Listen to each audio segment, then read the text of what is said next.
Welcome to my channel Hindi teaching with Sapna. आज मैं आपके लिए 10वीं की हिंदी कक्षा में कृतिका भाग 2 पाठ नंबर 1 माता का अंचल लेकर आई हूँ, जो कि लेखक श्री पूजन सहाय जी द्वारा लिखा गया है। वीडियो को शुरू करने से पहले मेरे चैनल को सब्सक्राइब करें और बेल आइकन के बटन को प्रेस करें। तो चलिए आज की वीडियो शुरू करते हैं। जहाँ लड़कों का संग तहाँ बाजे मृदंग, जहाँ बुढ़ों का संग तहाँ खर्चे का तंग। हमारे पिता तड़के उठकर निबट नहाकर पूजा करने बैठ जाते थे। हम बचपन से ही उनके अंग लगे थे। माता से केवल दूध पीने तक का ही नाता था, इसलिए पिता के साथ ही हम भी बाहर की बैठक में ही सोया करते। वह अपने साथ ही हमें भी उठाते और साथ ही नहला धुलाकर पूजा पर बिठा लेते। हम भभूत का तिलक लगा देने के लिए उनको दिक करने लगते थे, कुछ हंसकर, कुछ झिंझलाकर और कुछ डांटकर। वह हमारे चौड़े लीलार में त्रिपुंड कर देते थे। हमारे लीलार में भभूत खूब खुलती थी, सिर में लंबी लंबी जटाएं थी। भभूत रमाने से हम खासे बमबोला बन जाते थे। पिताजी हमें बड़े प्यार से भोलानाथ कहकर पुकारा करते, पर असल में हमारा नाम था तारकेश्वर नाथ। हम भी उनको बाबूजी कहकर पुकारा करते और माताजी को मैया। जब बाबूजी रामायण का पाठ करते तब हम उनके बगल में बैठे बैठे आईने में अपना मुंह निहारा करते थे। जब वह हमारी ओर देखते तब हम कुछ लजाकर और मुस्कुराकर आईने नीचे रख देते थे। वह भी मुस्कुरा पड़ते थे। पूजा पाठ कर चुकने के बाद वह राम नाम लिखने लगते। अपनी एक रामनामा बही पर 1000 राम नाम लिखकर वह उसे पाठ करने की पोथी के साथ बांधकर रख देते। फिर 500 बार कागज के छोटे छोटे टुकड़ों पर राम नाम लिखकर आटे की गोलियों में लपेटते और उन गोलियों को लेकर गंगा जी की ओर चल पड़ते थे। उस समय भी हम उनके कंधे पर विराजमान रहते थे। जब वह गंगा में एक आटे की गोलियां फेंक कर मछलियों को खिलाने लगते तब भी हम उनके कंधे पर ही बैठे बैठे हंसा करते थे। जब वह मछलियों को चारा देकर घर की ओर लौटने लगते तब बीच रास्ते में झुके हुए पेड़ों की डालों पर हमें बिठाकर झूला झुलाते थे। कभी कभी बाबूजी हमसे कुश्ती भी लड़ते। वह शिथिल होकर हमारे बल को बढ़ावा देते और हम उनको पछाड़ देते थे। यह उतान पर जाते और हम उनकी छाती पर चढ़ जाते थे। जब हम उनकी लंबी लंबी मूंछें उखाड़ने लगते तब वह हंसते हंसते हमारे हाथों को मूंछों से छुड़ाकर उन्हें चूम लेते थे। फिर जब हमसे खट्टा और मीठा चूमा मांगते तब हम बारी बारी कर अपना बायां और दाहिना गाल उनकी मुंह की ओर फेर देते थे। बाएं का खट्टा चूमा लेकर जब वह दाहिने का मीठा चूमा लेने लगते तब अपनी दाढ़ी जब मूछ हमारे कोमल गालों पर गड़ा देते थे। हम झुंझलाकर फिर उनकी मूछें नोचने लग जाते थे। इस पर वह बनावटी रोने लगते और हम अलग खड़े खड़े खिलखिलाकर हंसने लग जाते थे। उनके साथ हंसते हंसते जब हम घर आते तब उनके साथ ही हम भी चौके पर खाने बैठते थे। वह हमें अपने ही हाथ से फूल के कटोरे में ग्वारस और भात सान कर खिलाते थे। जब हम खाकर अफर जाते तब मैया थोड़ा और खिलाने के लिए हट करती। वह बाबूजी से कहने लगती, आप तो 4-4 दाने के कौर बच्चे के मुंह में देते जाते हैं। इससे वह थोड़ा खाने पर भी समझ लेता है कि हम बहुत खा गए। आप खिलाने का ढंग नहीं जानते। बच्चे को भर मुंह कौर खिलाना चाहिए।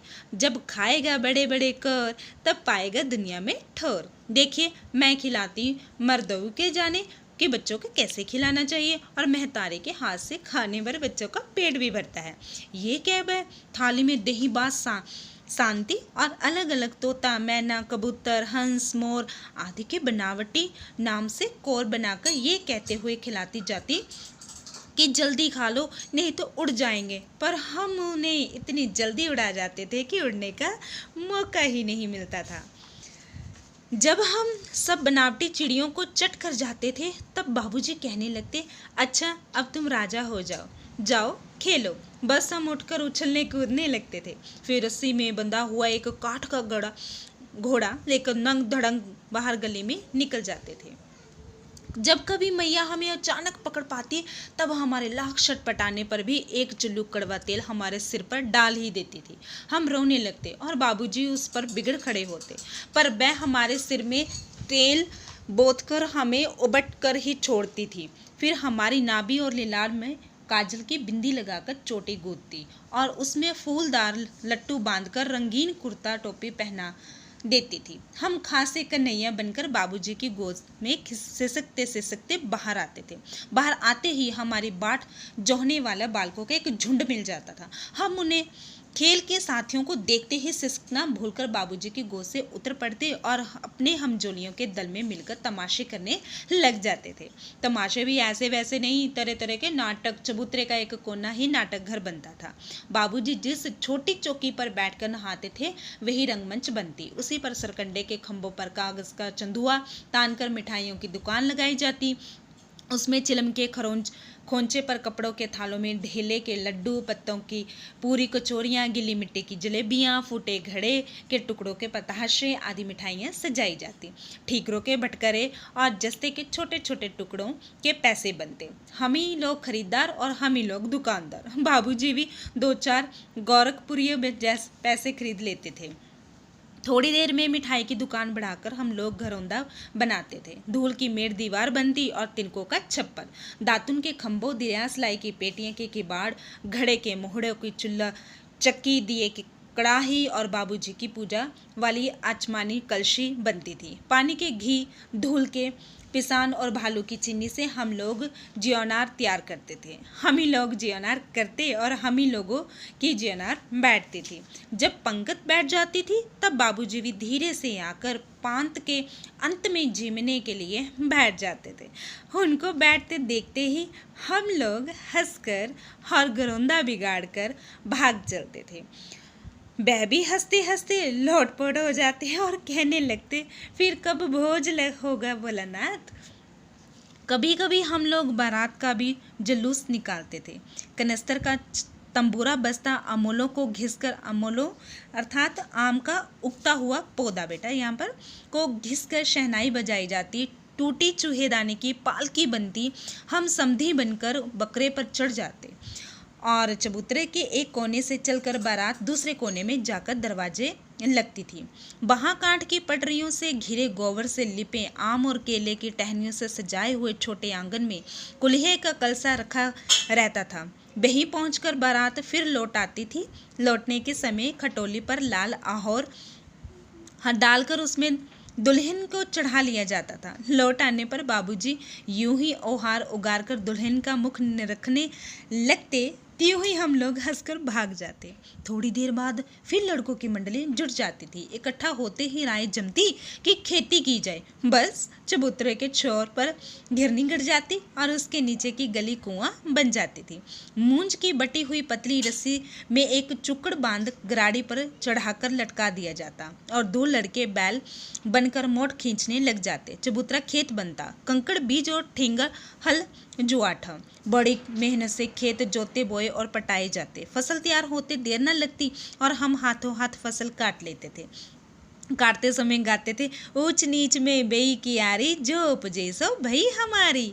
फसल को एक जगह रखकर उसे पैरों से रोंद डालते थे। कसौरे का सूप बनाकर ओसाते और मिट्टी की दिए की तराजू पर तौलकर राशि तैयार कर देते थे। इसी बीच बाबूजी आकर पूछ बैठते थे, इस साल की खेती कैसी रही भोलानाथ। बस फिर क्या, हम लोग यूं का त्यों खेत खलियान छोड़कर हंसते हुए भाग जाते थे। कैसी मौज की खेती थी।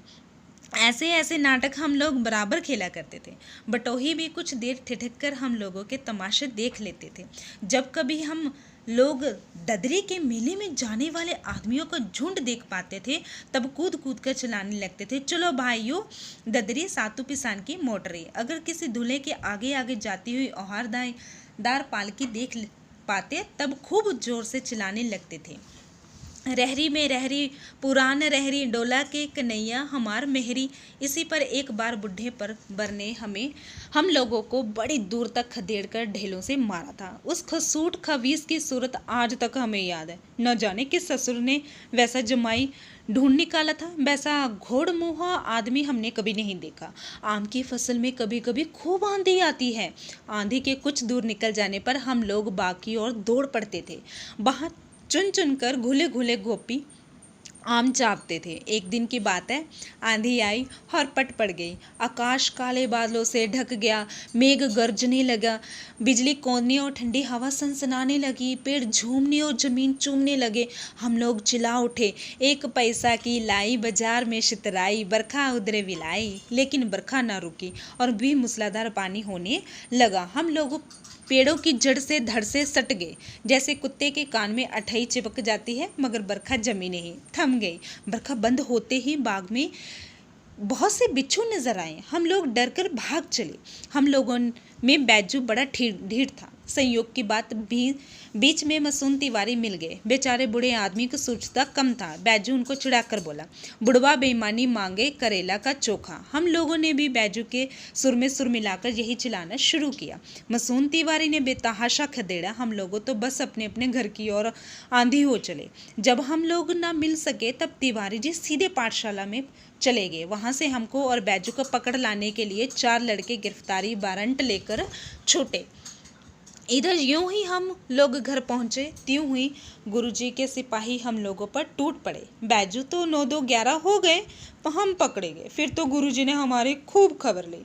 बाबूजी ने ये हाल सुना, पर हमें दुलारने से चुप होने वाले लड़के नहीं थे। रोते रोते उनका कंधा आंसुओं से तर कर दिया। वह गुरुजी की चिरौरी करके हमें घर ले चले। रास्ते में फिर हमारे साथी लड़कों का झुंड मिला।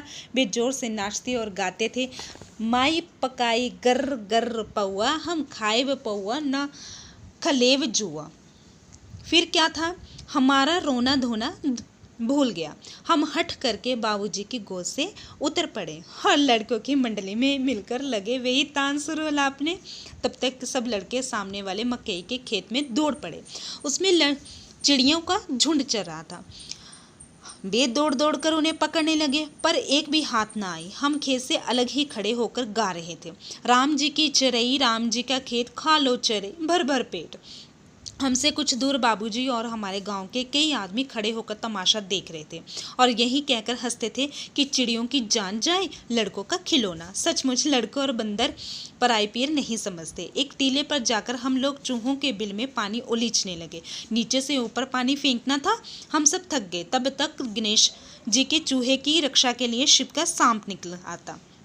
रोते चिल्लाते हम लोग बेताशा भाग चले। कोई औंधा गिरा, कोई अटाचिट, किसी का सिर फूटा, किसी के दांत टूटे, सभी गिरते पड़ते भागे। हमारी सारी देह लहूलुहान हो गई, पैरों के तलवे कांटों से छलनी हो गए। हम एक सुर से दौड़े हुए आए और घर में घुस गए। उस समय बाबूजी बैठक के ओसारे में बैठकर हुक्का गुड़गुड़ा रहे थे। उन्होंने हमें बहुत पुकारा, पर हम उनकी अनसुनी करके हम दौड़ते हुए मैया के पास ही चले गए। जाकर उसकी गोद में शरण ली। मैया चावल अमेनिया कर रही थी। हम उसी के आंचल में छिप गए। हमें डर से कांपते देखकर वह जोर से रो पड़ी और सब काम छोड़ बैठी। अधीर होकर हमारे भय का कारण पूछने लगी। कभी हमें अंग भरकर दबाती और कभी हमारे अंगों को अपने आंचल से पोंछकर हमें चूम लेती। बड़े संकट में पड़ गए। झटपट हल्दी पीसकर हमारे घावों पर थोपी गई। घर में कोहराम मच गया। हम केवल धीमे सुर से सां सां करते हुए मैया के आंचल में लुके चले जाते थे। सारा शरीर थर थर कांप रहा था, रोंगटे खड़े हो गए थे। हम आंखें खोलना चाहते थे पर वे खुलती ना थी। हमारे कांपते हुए ओंठों की मैया बार बार निहार कर रोती और बड़े लाड़ से हमें गले लगा लेती थी। इसी समय बाबूजी दौड़े आए। आकर झट मैया की गोद से